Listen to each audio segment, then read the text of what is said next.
Hello, Vlad with a new story from my channel, Amazing Stories. That day, everything seemed to collapse again. If there had been any hope before, now it was gone forever. Galina definitely couldn't save her business. She sat in the backseat of the car, looking out the window at the November gloom. She was barely holding back tears. Galina Viktorovna, you're so quiet today, kind of upset. The driver turned to her without taking his eyes off the road. It's just that, Igor, I'm tired. Nothing's going the way I'd like. Quote. Well, that's life, it never goes according to plan. Still, you have to keep going. You have to, Galina responded. But sometimes it gets so twisted that there's no way to escape. So maybe I should just not fight it? Quote. The driver smiled. I stopped resisting, closed my business, buried my wife, and simply went to work for hire. I don't regret it. I guess I'll have to do this, Galia sighed bitterly and fell silent. Could she have imagined that her successful, long-standing business would one day begin to sink and would not be able to survive in a competitive environment? Galina was the owner of a sewing factory. Here they made uniforms for various industries, for a wide variety of professions and organizations, for schools, cooks, builders, doctors. She started many years ago with a small studio. Her mother taught her to sew. In dark times, this was the only way they survived. Mom, by some miracle, would receive an order from some old client to sew trousers or a blouse. Everything had to be done quickly, urgently. And so after dinner, she would unfold a huge table book and begin cutting. And the Pogodki sisters, Galia and Kira, would sit nearby and try to help in any way they could. One handed over chalk, the other pins. Both sisters had an ability and interest in sewing. And not just attaching a button or to stitch a potholder for the kitchen. They quickly and early learned to darn, sew on a machine from ready-made parts, and even a little bit of clothing design from scratch. Quote. You, my little button and my little button, it's all down to you, their mother praised. Exhausted but not showing it. Mom, who's who? The girls hugged her and looked up. Well, Galia's a little button, and Kira's a little button. What a great idea, huh? That's how it became customary in their house to call each other. The girls rarely called each other by their first names. Mom only forgot these sweet nicknames when she was angry with them. Quote. Kir, be so kind as to explain why you weren't at school. I didn't have time. Kolya and I were walking in the park, and he's such a good boy. Kira, you need to study, not think about boys and run off on dates. I've told you 1,000,000 times already. Oh, so you understand, Kolya is so good. I understand more than you. He's so good. We know people like that. They'll mess with your head, and then you'll be left alone with 2 kids. You'll stay. And no one will want to know or hear about you. We've been through this with your dad. Mom, if you're unlucky, why shouldn't I be? I just know that you need to rely only on yourself and get a decent profession, so that later you don't have to wander around and think about where to borrow a penny. Mom, I'll figure it out myself. Do you think that if everything is bad for you, everything will be bad for others? But no. Oh, that's enough. You need to study. Finish school normally, go to university. Get a profession and then think about boys. Do you understand? You must be ready to live this life yourself, work and provide for yourself. So I don't want to hear anything more about this Kolya. Well, Mom, Kira, I've said it all. Sit down to do your homework, and then I'll check. Just let me finish sewing these pants. Oh, I'm fed up with it already. Their whole life was a feed in Mom's feed, but there was no other way. Her husband left her with 2 little ones. He didn't give them money, and wasn't interested in their lives. His mother married him early. She had no education, so she had to survive by sewing and washing floors in the entryways. And she didn't want such a fate for her girls. I hope they would get ahead and never live like she did, in poverty and fear for tomorrow. She didn't dream of a successful marriage for them. She simply wanted them to become independent and not know a life of poverty. Галина was diligent and obeyed her. But Kira grew up rebellious, doing everything in defiance. And she couldn't refuse dates with boys, because they wouldn't leave her alone. Kira grew up a tall, slender brunette with a mischievous twinkle in her eyes, but Галина was her complete opposite. She had fair hair, was short and plump, with thin lips, small eyes, and a huge nose. Boys weren't interested in her. That's why she quickly abandoned ideas about her first love and focused solely on her studies. Now, looking back, Галина understood that her mother was absolutely right. She needed to study, she needed to rely only on herself. Galina didn't risk going to university, but went to college and trained as a seamstress. When she had a job that would provide for her, she could move on. Master the profession of a clothing designer, for example.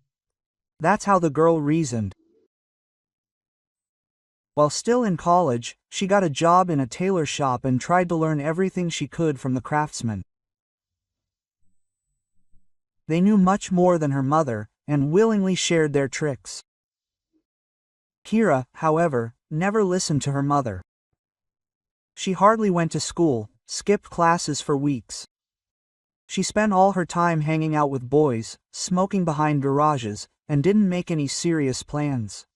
Quote, "Kira, get your act together," her mother begged. "They'll hold you back a year. Well, it's graduation. Oh well, let me have some fun. What's the point of this school? Sitting over books like a jackdaw, and then working in a studio for 3 kopecks. Oh no, thanks. I'll hit the jackpot so much, you'll still be amazed." And Mom and Галина were truly amazed when Kira simply ran away. On the day of final exams, Mom came to wake her up early in the morning, and the room was empty. There was only a note on the table. "Mom, don't be mad at your button. I'm leaving for another city with Misha. You don't know him, but he's a very good guy. I'll be 18 in 3 months. I'm already an adult, and there's no stopping me. I'm going to pursue my happiness. I'm sure I'll be happy there. That's what you wanted, right? Once I get used to the new place, I'll call you. Don't look for me. I'll find you myself. I love you. Your daughter, Kira Button." Галина remembered that terrible morning. Mom cried, called her friends, classmates, but no one knew anything. She went to the police, but they said the girl was grown and could do whatever she wanted, and that she should only come to them if something happened to her. They'd spent years searching for Kira, but she'd vanished into thin air. It was only by chance that they learned that this Misha was a musician and had set off to conquer the capital. Kira, seeking a better, easier life, went with them. Quote, "I hope everything works out for her there," her mother said, wiping away tears with a small lace handkerchief. Maybe she'd come to her senses and call, but she never received a call. She didn't want to believe that something terrible had happened to her daughter, but she sensed Kira was suffering somewhere, tormented, but there was nothing she could do. She didn't even have time to properly rejoice at her eldest daughter's success. Галина, of course, mourned her sister, but she understood that, Despite all the betas, she had to move on, to work hard to provide for not only herself but also her mother, who could no longer work due to joint problems and general exhaustion. Galina grew up stubborn. No setbacks could stop her. She worked as a master's assistant, then as a master, then became the manager of a tailor shop, studied extensively, attended courses in Moscow, and soon began working for herself. She rented a small space and opened a tailor shop in it. Over time, she began to expand, hired seamstresses, and was now able to fulfill several times more orders. Production grew, and so did turnover. And a few years later, Galina opened her own sewing factory, took out loans, risked what she had, and, against all odds, succeeded. Her mother was no longer walking by then, and she barely spoke, but she was happy for her daughter. Quote, "You're a smart girl, you've done everything and you can do even more. Always believe in yourself." Quote. A week later, her mother passed away, and Galia felt utterly alone and incredibly responsible. She had no right to back down and lose. The factory had to grow, it had to generate income. And now she was bitter, not so much because the business was falling apart. Lately, deals had been falling apart one after another, but because she hadn't lived up to her mother's expectations. Galia's company hadn't escaped the crisis. Her products were in ever-declining demand. The companies she'd worked with for years were now choosing cheaper products to save money. Losing the factory was unbearable, because it had been her brainchild. Galia had spent her entire life pursuing her career, never even thinking about a personal life. She remembered her mother's words, "A woman should earn well and provide for herself." She didn't trust men, she didn't let them near her. She especially built a wall between herself and the opposite sex when she became rich. Everything was probably right. Only now it turned out that her business was falling apart, and there was no one at home. No husband, no children. And the past couldn't be brought back. All that was left was to build something new. Igor dropped her off at the gate of a huge house. "No need to see you out. Thank you, I'll be waiting for you tomorrow, as usual. All the best. I'll be there as always. All the best. Don't worry, anything can happen." "Okay." Galina pulled the handle and realized the gate door was open. She must have been so busy that she forgot to close it. She walked down the path and pulled the handle of the front door. It was also open. She'd become a complete idiot. Quote, "We need electronic locks so we can lock and unlock the house using software." Galina scolded herself and entered the house. The light was on in the kitchen. She could hear running water. Had someone really broken in and been tampering with her kitchen? Galia stood in the doorway, listening, then grabbed an umbrella and quietly crept into the kitchen.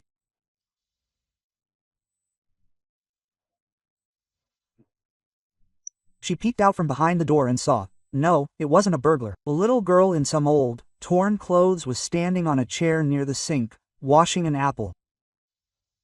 "What are you doing here?" Galia exclaimed, frightened. "Oh!" The girl jumped, the chair beneath her wobbled, and she fell to the floor with it. The apple rolled and stopped at Galia's feet. "Who are you?" "I'll call the police now." "Oh, I'm sorry, please don't."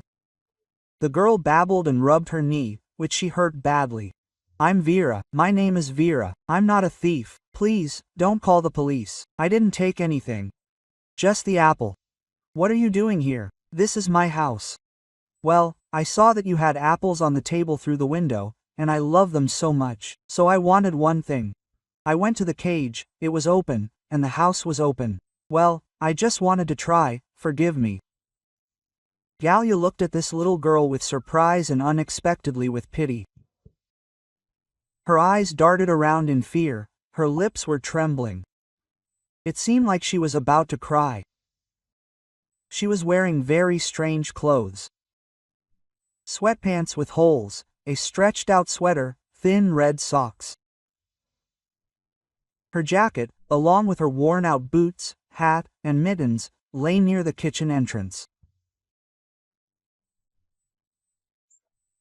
At first, Galina thought the little girl was a tipster, sneaking into rich houses and opening them for burglars, but she looked too tired and scared for such a responsible mission.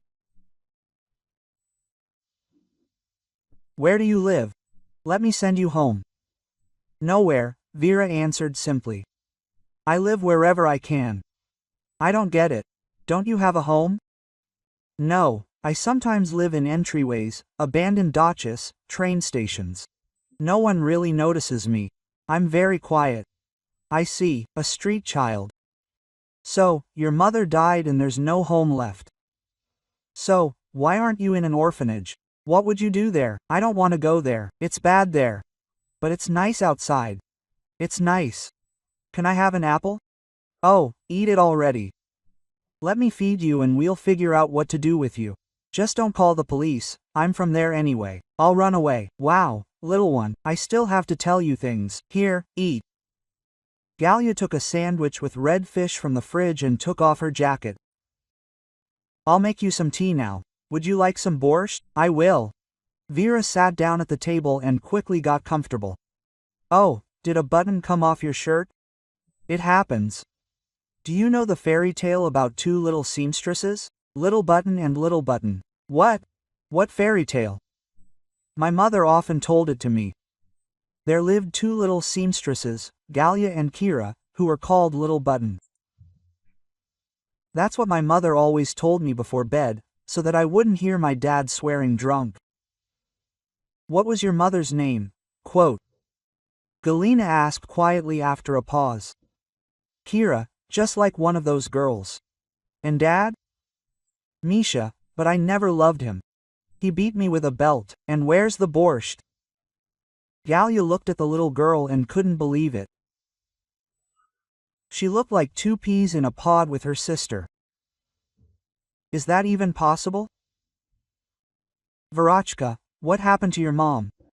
She was hit by a car. First, Dad died. He drank so much, and that's what killed him. And Mom and I were left alone. She washed the floors, I handed out leaflets on the street. And then one day I got sick. She ran to the pharmacy, but didn't come. I waited and waited. And then a neighbor came and said, Mom was hit by a car. I ran, she was dead there. Then the funeral, but I don't remember it. I left the apartment where we lived. There was a need to pay, but I have no money. Now I live like this. Do you have a grandmother or an aunt? Mom, she told me there were, but she ran away from them for some reason, and then she was afraid to come back. Why? She was afraid they would scold her because she married Dad. I would have scolded her too. Dad was very bad. And why are you crying? Galina, covering her face with her hands, shook with sobs. She couldn't answer and couldn't believe that all this was true. This poor, hungry little girl turned out to be her niece, and her only sister lived in poverty with an alcoholic husband and couldn't come to her. Of course, they would take a kinship test, but here it was clear that they were blood relatives. How could this be? They sat in the kitchen for a long time. Gallia asked questions, and Vera answered them simply and honestly. She didn't remember a lot of things. It was as if she had deliberately erased the terrible and difficult moments from her memory. And then the girl's eyes began to close. Galina made a bed for her in the guest room, and she herself sat in the kitchen for a long time. Then she picked up the phone and she dialed the number. Igor, hello. Sorry it's so late. Could you come? I need help. Yes, Galina Viktorovna, of course, he answered. And for some reason she felt better. Later, she couldn't explain to herself or to him why she dialed his number on that strange night.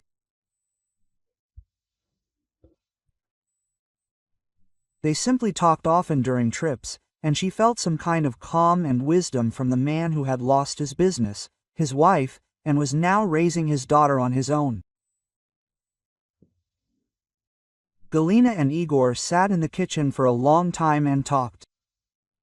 Or rather, she spoke, and he only listened and sipped his long cold tea.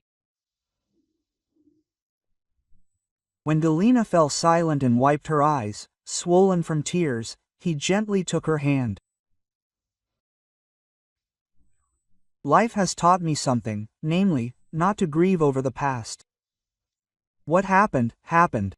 You can't repeat it, you can't change it. So don't break your heart. It's not your choice, not your fault. It's better to just rejoice at what you've suddenly found today.